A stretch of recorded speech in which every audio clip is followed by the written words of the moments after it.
The last time I played around with Fallout 4 mods, I ended up turning the game into Stalker with a crazy mod list that radically overhauled the game. It was super cool and a great way to get a new experience out of a game that I'd already played, but what if you're new to Fallout 4, or you just want to replay the best version of the vanilla experience? Well, that's exactly what Welcome to Paradise does for the base game. It's a mod list with almost 400 different mods that improve the visuals, fix the performance, the input issues, bugs, balance issues, and despite enhancing so many things about the game, it actually stays true to the original vision. Let's check it out.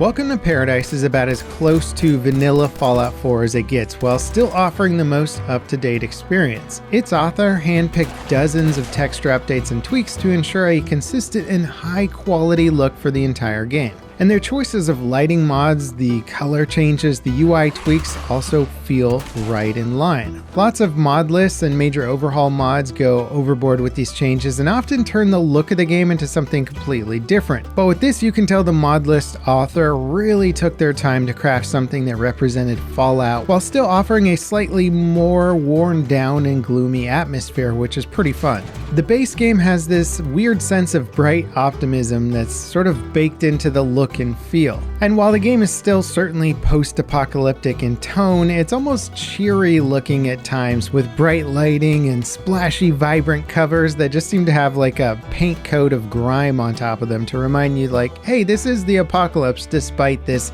super saturated palette. The Welcome to Paradise mod list takes that aesthetic and turns it a bit more gloomy. Not nearly as hardcore as, say, the Lost World mod list, which I've looked at before. Paradise is sort of between the two, but it leans a bit closer to vanilla while having some fun with it, like making nights a bit more darker and atmospheric. It's great if you want the game to just look a little bit more authentic to the idea of, say, waking up 200 some odd years after the world is destroyed. Now looking even closer at the texture updates, they're actually quite impressive. Paradise makes most textures in the game higher resolution while also adding a bit more flavor to some things like highways and power armor. That said, some stretches of land do look too uniform and could still use some additional foliage or variation to try and enhance the overall look. Something that's harder to update in older games is landscapes for sure. But the updated textures for the weapons and armor stand out incredibly well. The added detail and more worn down look across the board really just sells the themes of the game so much better than vanilla in my opinion. This walk up to the college square where you meet the Brotherhood of Steel is just one of those iconic journeys that just about anybody who's a fan of this franchise has done. And this time around, I still got that sense of optimism that vanilla Fallout 4 is packed with, but just with a fun, darker undertone. Helping out Paladin dance and sing his iconic Brotherhood of Steel armor sporting a fresh coat of rust and wear was just like, yeah, this is the way that I have always thought Fallout should look. And I got that vibe across the board with all the other characters. It's not like my Skyrim Elder Gleam video where everything looked amazing until you noticed that the character models looked like fashion models essentially. In this, most of the characters look like they do in the vanilla version, just higher resolution, nicer textures. And it really just helps with the overall immersion of the already well-crafted world. And that can be tough going back to older games on modern hardware. Nothing breaks your sense of immersion than a super low-res texture right in your face, and Paradise ensures that that's a rarity. Now the UI and general heads-up display are also a nice step up from the vanilla version. The original game's UI is very large and in my opinion kind of obnoxiously bright. And while you can tweak the colors, there's just plenty of mods that simplify and rework the UI to be both better on the eyes and just easier to use. Even simple stuff like the old school dialogue menus makes a world of difference compared to the controller-centric and often inadequate vanilla system.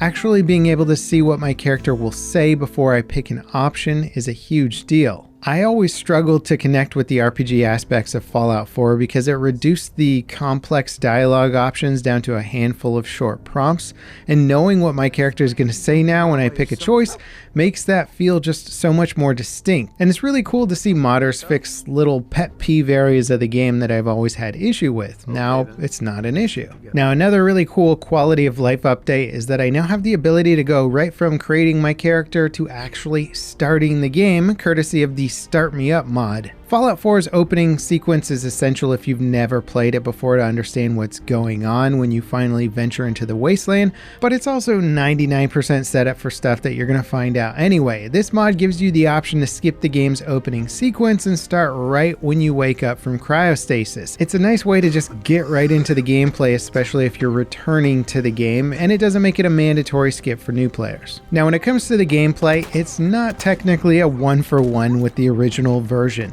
Paradise does slightly rebalance the game to be less generous with loot, like armor, ammo, and health items. You'll still find plenty of them if you actually keep an eye out and routinely scavenge stuff, but they're just scarce enough that you'll run out of stuff on a slightly more regular basis. It's not nearly as brutal as Lost World, which often felt like it was kind of taunting me with how scarce things were, and otherwise the combat is pretty much the same as vanilla, but all of the small technical tweaks like fixed input for mouse and keyboard and being able to play at high FPS just makes the gunfights so much more enjoyable. I actually really liked the refined balance loot because it often meant I'd run out of stim packs mid-combat and had to resort to Nuka-Cola or other healing items. In vanilla, I could hardly remember the last time I ran out of anything.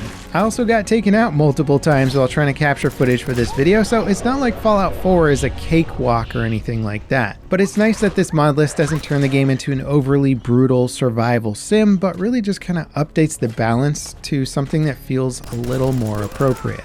Now, all that said, there are a couple of stumbling blocks when it comes to installing Welcome to Paradise. The first of these issues is Fallout 4's latest update. Unfortunately, the next-gen patch for the game that Bethesda released recently has broken a lot of the mods, and Welcome to Paradise hasn't been totally updated to support it yet. That said, Fallout 4 Downgrader is here to help. I added links to all of this in the description if you want to check it out for yourself, but basically it downgrades the game so that you can get all the mods in this mod list to work. Now, the second issue for anyone new to modding games is that this mod list contains hundreds of mods, and downloading them without a Nexus Premium account can be an absolute nightmare, as you pretty much have to manually confirm each download. That said, you can buy a single month of premium for just a few bucks, download and install the mod list, and you're good to go. It's definitely worth it in my opinion if you like modding games or you just want to support the Nexus site.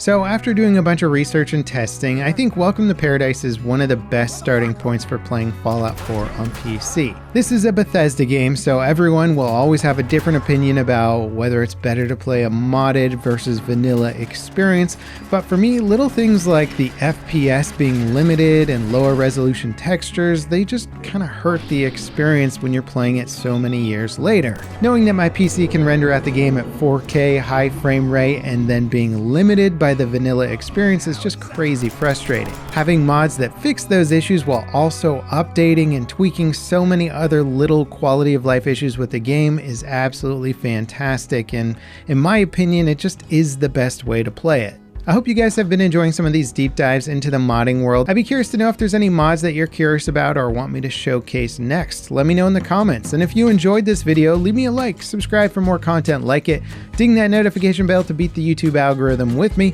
And up next, check out that Fallout 4 mod for The Lost World that really transforms the game into something completely different.